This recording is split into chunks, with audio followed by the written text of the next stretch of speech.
దేశవ్యాప్తంగా ఒక చారిత్రాత్మక చట్టసభల్లో 33% మహిళలకి రిజర్వేషన్ అనే బిల్లు ప్రవేశపెడుతున్నందుకు ఒక పక్క పార్టీలకి, ప్రాంతాలకి, కులాలకి, మతాలకు అతీతంగా ప్రతి ఒక్కరూ మహిళలు కూడా సంతోషంగా ఉన్న ఈ సమయంలో ఆంధ్ర రాష్ట్రంలో జగన్మోహన్ రెడ్డి గారు ఆయన సైకో బ్యాచ్ నిన్నటి నుంచి చేస్తున్న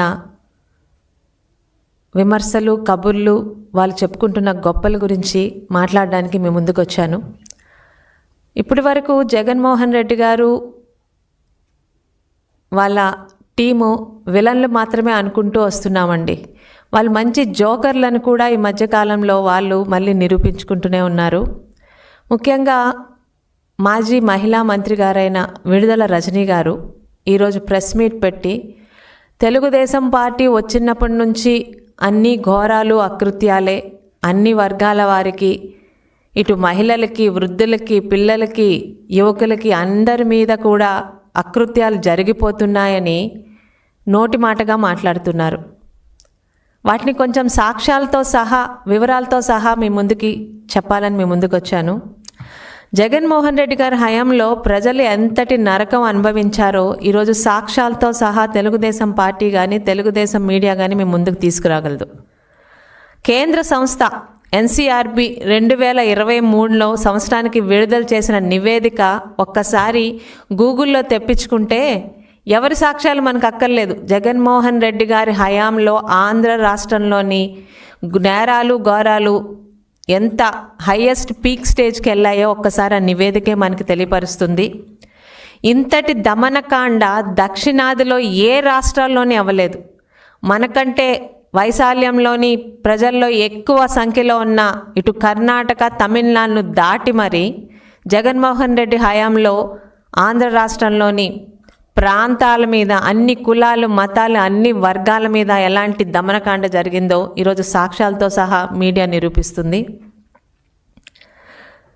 దళితుల్లో నేరాల్లో అయితే ఏ దళితులైతే నా సోదరులు, సోదరీమణులని చెప్పి ఆస్కార్ లెవెల్లో ఈరోజు జగన్మోహన్ రెడ్డి గారు మాట్లాడతారో, దళితుల్లో నేరకాండలోని ఆంధ్ర రాష్ట్రం జగన్మోహన్ రెడ్డి గారి పరిపాలనలోని భారతదేశంలోనే టాప్ పొజిషన్లో ఉన్న సంగతి ఈరోజు మనకి గణాంకాలు చెప్తున్నాయి. వైసీపీ హయాంలో ఎస్సీ అట్రాసిటీ విషయంలో కూడా జగన్మోహన్ రెడ్డి గారు ఆ రోజు టాప్ లెవెల్లో నిల్చున్నారండి. ఇక విడుదల రజనీ గారికి, మేడం గారు ఒక్కసారి మీ హయాంలో జరిగిన నేరాలు, ఘోరాలని చిట్టా ఒక్కసారి తీసుకొని వస్తే ఈరోజు మీకు చాలా స్పష్టంగా తెలుస్తుంది. ముఖ్యంగా చంద్రబాబు నాయుడు గారి పాలనకి, జగన్మోహన్ రెడ్డి పాలనకి తేడా కూడా మీకు స్పష్టంగా అర్థమవుతుంది. మహిళలకి గౌరవం కల్పించిందే చంద్రబాబు నాయుడు గారు. అంతకుముందు మా పార్టీ నిర్మాణం చేసిన నందమూరి తారక రామారావు గారు ఆడపిల్లకి తెలుగింటి ఆడబడుచోని ఒక గౌరవాన్ని కలిగించి, ఇటు పుట్టింట్లోని, అత్తింట్లోని ఆడపిల్లల గౌరవం పెరిగేలా ఆస్తి హక్కుని కల్పించి, ఈ రోజుకి ఆంధ్ర రాష్ట్రంలో ప్రతి ఆడపిల్ల మాకు ఆస్తి హక్కు కల్పించిన దేవుడిగా నందమూరి తారక రామారావు గారిని కొలుచుకుంటారు. ఆయన తరువాత ఆయన వారసత్వాన్ని అదేవిధంగా కొనసాగిస్తున్న చంద్రబాబు నాయుడు గారు ఆస్తి హక్కుతో పాటు చట్టసభల్లో ఎక్కువ సంఖ్యలో మహిళల్ని పంపించిన ఘనత ఆనాడు, ఈనాడు, ఏనాడు కూడా తెలుగుదేశం పార్టీదే. ఈరోజు 33% రిజర్వేషన్ కల్పిస్తున్నారు. కానీ ఆ రిజర్వేషన్ రాకముందు కూడా మహిళలు, మహారాణులు ఈరోజు ఇంటిని నడపడమే కాదు, వాళ్ళకి అవకాశాలు ఇస్తే సమర్థవంతంగా పురుషులతో ధీటుగా, ఒక విధంగా పురుషుల కన్నా ఇంకా బాగా పార్టీని కానీ, పదవులను కానీ నిర్వహించాలని నమ్మి ఉద్యోగాల్లోని రిజర్వేషన్స్తో పాటు స్థానిక సంస్థల్లో 50% రిజర్వేషన్లు కల్పించిన ఘనత చంద్రబాబు నాయుడు గారిది, తెలుగుదేశం పార్టీది. డ్వాక్రా మహిళలు ఈరోజు చదువులతో సంబంధం లేకుండా ఒక ఆడపిల్లకి సంపాదన మార్గాన్ని చూపిస్తే ఇంటిని ఎంత చక్కగా సరిదిద్దుకుంటుందో అన్న ఒక ఆలోచనతో డ్వాక్రా సంఘాలు స్థాపించి సుమారు 1 కోటి మంది డ్వాక్రా మహిళలు ఒక నమ్మకంతో సంఘాల్లోని జాయిన్ అయ్యేలా చేసింది చంద్రబాబు నాయుడు గారు. అమెరికా ప్రెసిడెంట్ పక్కన డ్వాక్రా మహిళని కూర్చోపెట్టి చంద్రబాబు నాయుడు గారి ప్రభుత్వంలో మహిళలకు ఎంతటి ఆదరణ ఇస్తున్నారో చరిత్రే చెప్తుంది. ఈరోజు ఇక జగన్మోహన్ రెడ్డి గారు మహిళలకి ఎంత ఆదరణ ఇచ్చారో కూడా ఒకసారి మీ అందరికీ తెలియాలండి. అమరావతి మహిళలు మనెవ్వరం మర్చిపోం. ఈరోజు thanks to media and social media,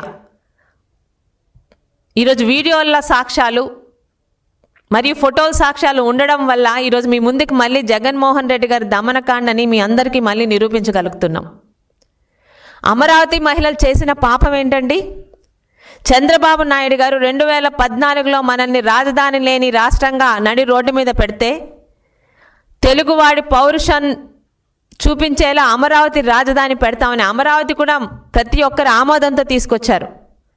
30,000 ఎకరాల్ని సాదాసీదా రైతులు, పేద రైతులు, మా భవిష్యత్ తరాలకి ఇక్కడ ఒక అద్భుతమైన రాజధాని వస్తుందని చంద్రబాబు నాయుడు గారి నమ్మకంతో ఇచ్చినదే వాళ్ళు చేసిన తప్పు. 2019కు ముందు అమరావతి రాజధాని ఇక్కడే ఇల్లు కట్టుకున్నానని మొసలి కన్నీరు కార్చి కల్లి బొల్లి కబుర్లు చెప్పిన జగన్మోహన్ రెడ్డి గారు 2019లోని ఎన్నికల్లో గెలవగానే ఆయన నిజస్వరూపం చూపించారు. 5 సంవత్సరాలు అమరావతి మహిళల్ని ఆయన ఎలా ఏడిపించారో, ఎలాంటి ఇబ్బంది పెట్టారో, ఈరోజు మహిళలకి మేమే మంచి చేశామని కల్లిబొల్లి కబుర్లు చెప్తున్న వైసీపీ మీడియా ప్రతినిధులకి, వైసీపీ మహిళా ఎమ్మెల్యేలకు ఒక్కసారి ఫోటోలు కూడా చూడమని చెప్తున్నాను. అమ్మల్లారా, వీరు మహిళలే. వీళ్ళు చేసిన తప్పు మనందరికీ రాజధాని కావాలని, ఆంధ్ర రాష్ట్రానికి అద్భుతమైన అమరావతి రాజధాని కావాలని వాళ్ళకున్న భూముల్ని త్యాగం చేసిన నిస్వార్థమైన మహిళలు అమరావతి మహిళలు. వీరి మీద మీ ప్రభుత్వంలో సాధించిన దమనకాండను ఒక్కసారి మీరు కల్లారా చూసి ఈరోజు మీరు మాట్లాడుతున్న అసత్యాలు ఒక్కసారి మళ్ళీ మాట్లాడమని చెప్తున్నాను. 1 కాదు 2 కాదండి, మేమందరం కల్లారా చూసాం. కనకదుర్గమ్మ వారధికి, కనకదుర్గమ్మ దగ్గరికి అమరావతి రావాలని పూజలు చేయడానికి వెళ్తున్న మహిళల్ని మీరు ఎంత ఇబ్బంది పెట్టారో, నడి రోడ్డు మీద ఇస్తిరాకులు లేకుండా రోడ్డు మీద వారు అన్నం తినేలా చేసిన క్రూరమైన మనస్తత్వం మీది. తిరుమలకి పాదయాత్ర చేస్తూ వాళ్ళు చాలా శాంతంగా అమరావతి రావాలి, మా భూములకి ఒక సార్థకత కావాలని తిరుమల దేవుడి దానికి వెళ్తుంటే సర్వేపల్లి దగ్గర మీ అప్పటి ఎమ్మెల్యే అయిన కాకాని గోవర్ధన్ రెడ్డి గారు, ఇంకా ఇంతకన్నా నీచమైన పదం నేను వాడలేకపోతున్నాను, అమరావతి మహిళలు బహిర్భూమికి వెళ్తుంటే వాటి మీద కూడా డ్రోన్లు తిప్పారంటే ఇంకా మీలాంటి నీచ నికృష్టమైన వాళ్ళు ఈరోజు మహిళలకు మేము చేశామని చెప్తుంటే నవ్వాలో ఏడవాలో అర్థం కావట్లేదు. అమరావతి మహిళల మీద మీరు చేసిన దమనకాండ చరిత్ర ఎప్పటిలో గుర్తుంచుకుంటుంది. మహిళలకు మేము మంచి చేశామని మీరు చెప్తే ఈరోజు జనాలు ఎలా నవ్వాలో కూడా వాళ్ళకి అర్థం కావట్లేదండి. ఇక సోషల్ మీడియా, నేను one of the social media బాధితురాలనే. నీచాతి నీచంగా, అసభ్యంగా, అశ్లీలంగా భయపెడితే ఆడవాళ్ళు రాజకీయాలు వదిలిపెట్టి వెళ్ళిపోతారు అని మీరు మీ సోషల్ మీడియా పేటీఎం కుక్కలు ఎంతమంది తెలుగుదేశం కానీ, ఆ రోజు పవన్ కళ్యాణ్ గారి కుటుంబంలో కానీ జనసేన మహిళల్ని మీరు ఇబ్బంది పెట్టారు. ఈరోజు సోషల్ మీడియా సాక్షిగా ఫైల్స్ అన్నీ మా దగ్గర ఉన్నాయి. ఒక్కసారి ఈరోజు మీ హయాంలో సోషల్ మీడియాలో ఇబ్బంది పడిన ప్రతి ఒక్క మహిళలు ఈరోజు మీడియా ముందుకు వచ్చి మీరు చేసినవి, మీరు రాయించినవి చూపిస్తే దేంతో మీరు మాట్లాడతారు? మళ్ళీ మేము మహిళల పక్షపాతమని మేము ఒక్కసారి అడుగుతున్నాను. ఒక్క పిలిపిస్తే చాలు.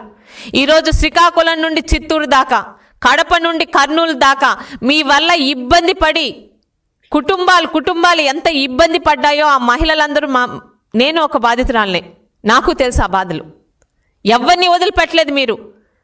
పార్టీకి అండగా ఉన్న ప్రతి ఒక్క మహిళని, జనసైనికుల్లో ఉన్న జనసేన వీర మహిళలను ప్రతి ఒక్కరిని నీచాతి నీచంగా, మీకు తెలిసింది అదొకటే కదా, కొన్ని వందల వేల లక్షల ఫేక్ అకౌంట్లు పెట్టుకొని పెద్ద పెద్ద వాళ్ళతో కూర్చోపెట్టి, అంటే మహిళ అంటే అంత చులకన. ఎందుకు ఈరోజు మళ్ళీ మాట మాట్లాడుతున్నానంటే, ఈరోజు మహిళా బిల్లు ప్రవేశపెడుతున్న సందర్భంలో ప్రతి ఒక్కటి ఏది చేసినా నేను చేశానని చెప్పి బ్రహ్మంలో బ్రతుకుతున్న జగన్మోహన్ రెడ్డి గారి తరపు నుండి ఈరోజు మహిళా మాజీ మంత్రులు మీడియా ముందుకు వచ్చి మా జగన్మోహన్ రెడ్డి గారు 90% మహిళల గురించి అన్ని తీసుకొచ్చారంటే నవ్వొస్తుందండి.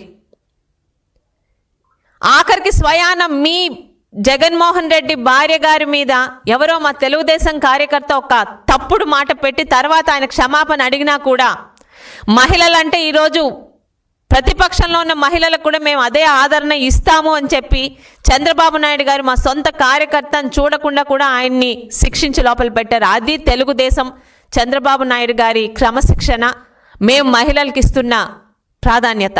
అంతేగాని తల్లిని చెల్లిని మేమందరం పక్కన పెట్టండి. జగన్మోహన్ రెడ్డి గారు ముఖ్యంగా ఆయన వైపు నుంచి మాట్లాడుతున్న సోకాల్డ్ వైసీపీ అధికార ప్రతినిధులకి మేమందరం పరాయి వాళ్ళం, మమ్మల్ని అందరిని ఎంత ఇబ్బంది పెట్టారో పక్కన పెడదాం.